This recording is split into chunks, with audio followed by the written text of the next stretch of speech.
Je m'appelle Katharina, j'ai 29 ans. Je vis à Brême, dans le quartier de Sebalsbrück, et je travaille dans un centre des familles où je m'occupe de l'accueil des bébés et des enfants. Ce qui me plaît ici, c'est que c'est multiculturel. Il y a des gens et des enfants de toutes nationalités.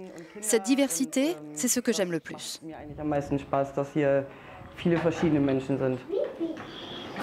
Qu'est-ce qui vous motive à venir ici tous les matins? Que ma journée soit clairement organisée. Ce n'était pas le cas avant. J'ai été sans emploi pendant longtemps, pendant 1 an et demi. Le matin, quand je me lève, je me dis cool, je vais faire quelque chose de cool avec les enfants.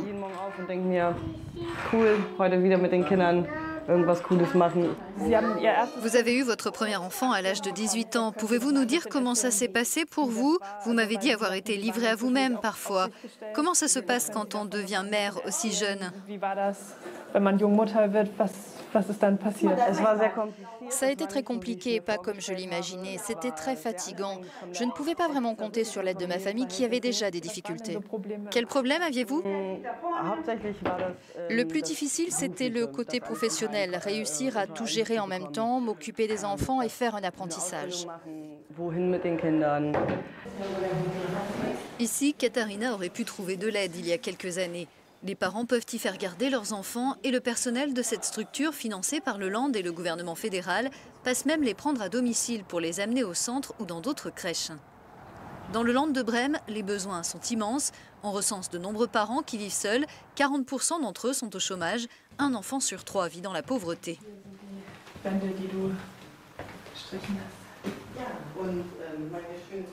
Y a-t-il assez de solutions de garde pour les enfants de familles monoparentales? Je ne crois pas que le genre de garde flexible que nous proposons ici existe ailleurs. Je n'ai jamais entendu parler de quelque chose comme ça. Je pense que c'est quelque chose qui manque. Il devrait y avoir plus de possibilités comme celle-là pour permettre aux mères et aux pères seuls qui ont peu de revenus d'organiser leur vie. C'est difficile de gérer les choses quand on commence des études ou un apprentissage et on ne sait pas comment faire pour faire garder son enfant. Souvent, les gens sont obligés de renoncer. S'il y avait plus de solutions de garde, il y aurait plus de monde qui ferait une formation ou reprendrait un emploi.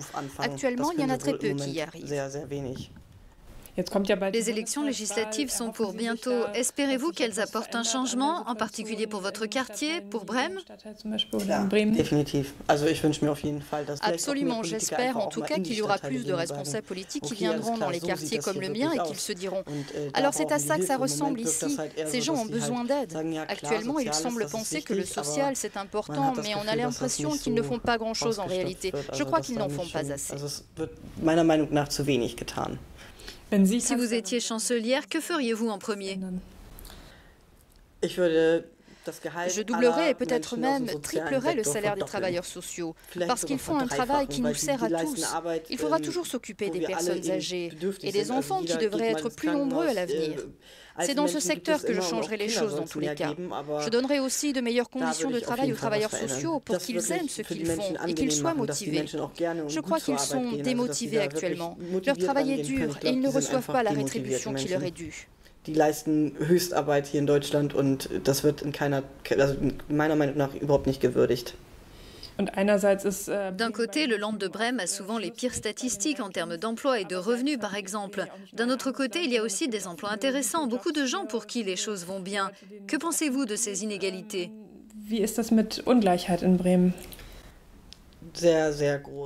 Elles sont très importantes. J'en prends toujours conscience quand je vais dans le centre-ville. Là-bas, il y a tout. De grands centres commerciaux et des cafés partout.